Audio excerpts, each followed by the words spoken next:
2020 has been a tough year. Fires devastated natural environments and communities across our nation. A global pandemic trapped us in our homes. Outrage about racism and racial violence sent us into the streets to scream our frustration. It's difficult to be optimistic about the future. But there is hope, and some of the answers to our problems are offered by First Nations people, their culture and their connection to country. Here to talk to us about how Aboriginal culture and heritage can inform and guide us into the future, I'm joined by two special guests. Kim Scott is an author and academic, a Noongar Williman man from Western Australia's southeast coast. He's a two-time winner of the Miles Franklin Award and the founder and chair of the Williman Noongar Language and Story Project. Darryl Kickett is a Noongar Elder from the Narrogin area of Western Australia.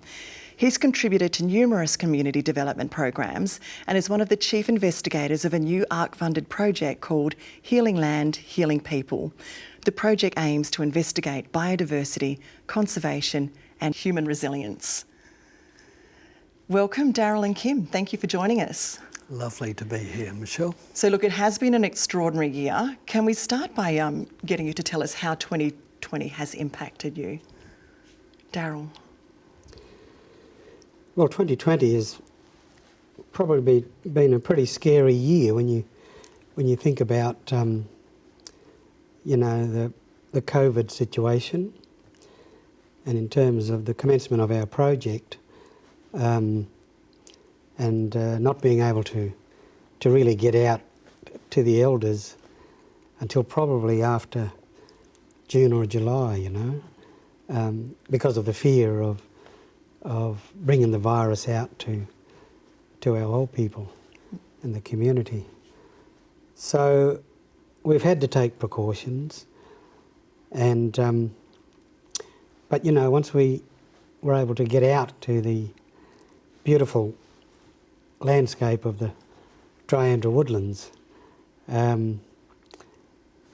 things just became more relaxed, and we were able to mix and talk with the elders and have a good yarn and hear their stories in terms of how they survived in that part of the land.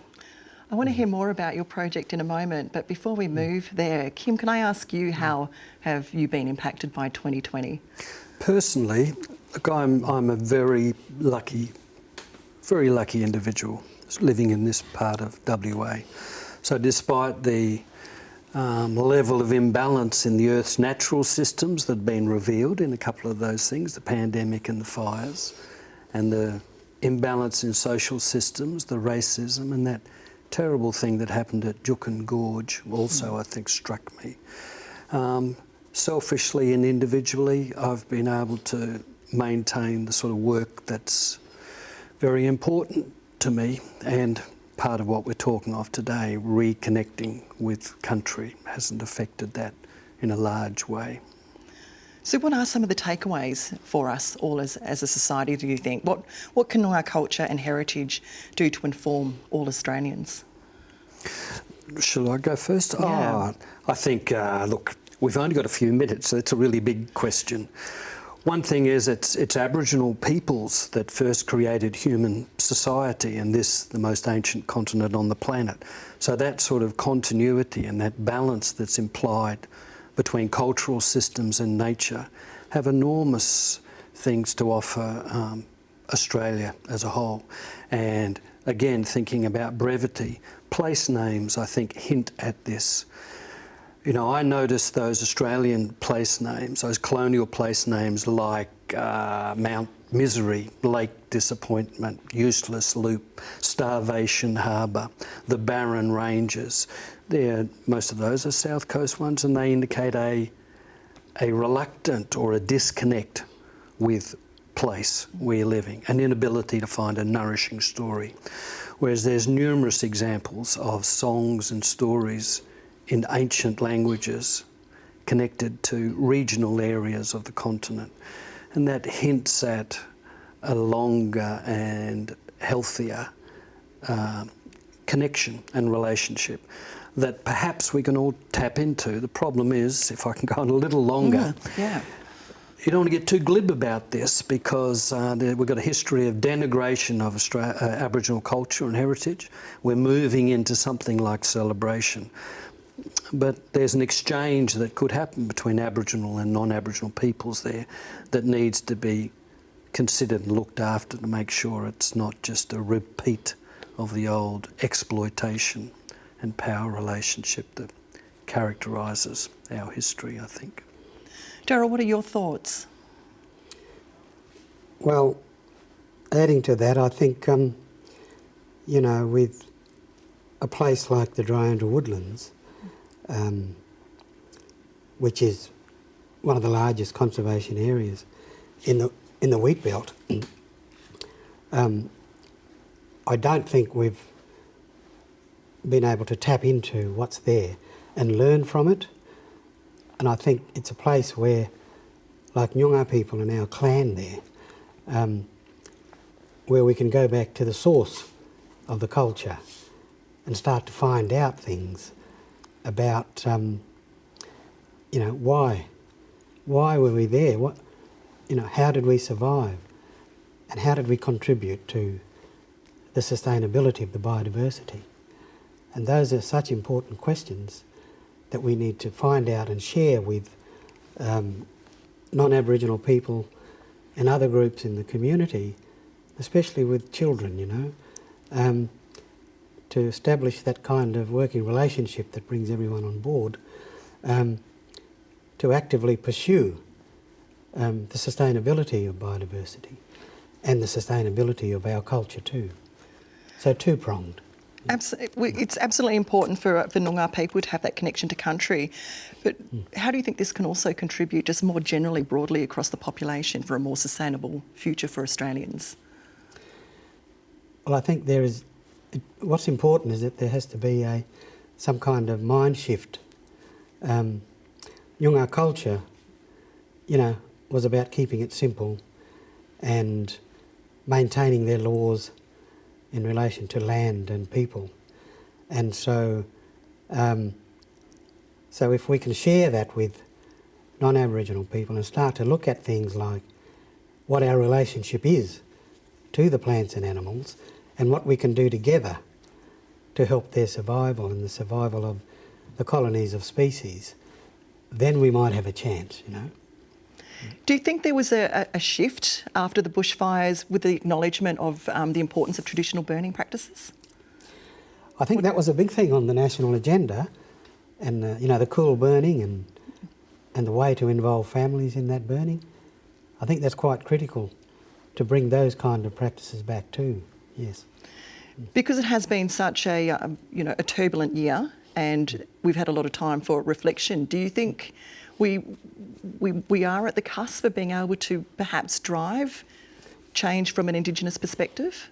Is there more of an acceptance, do you think, or is there still a long way to go? I'd like to think so. I'd hope so, hey, Darryl, that there'd be a door opened. I mean, there's a beginning of, it's been a shake-up year, and natural systems is part of that. As you indicate, the bushfires provoked people's awareness of how the continent's being managed that way.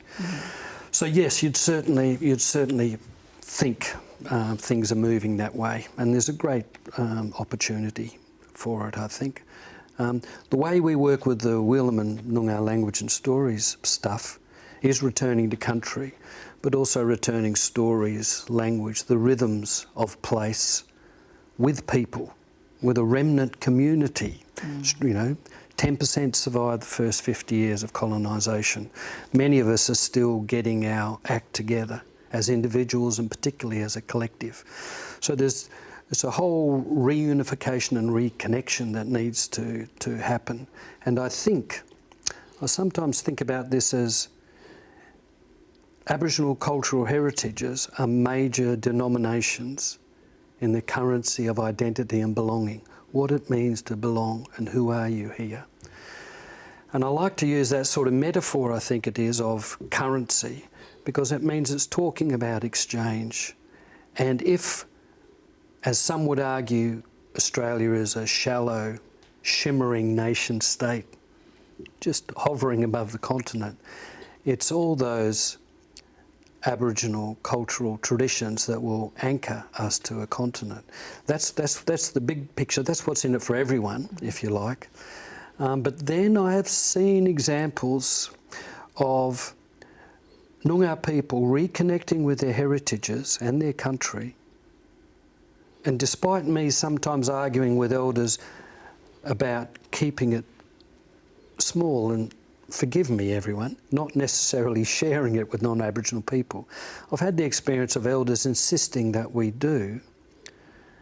And this is people that have been disconnected from their heritage, have reconnected back and with country and with language, and then they want to share that with people they knew as kids in unjust relationships.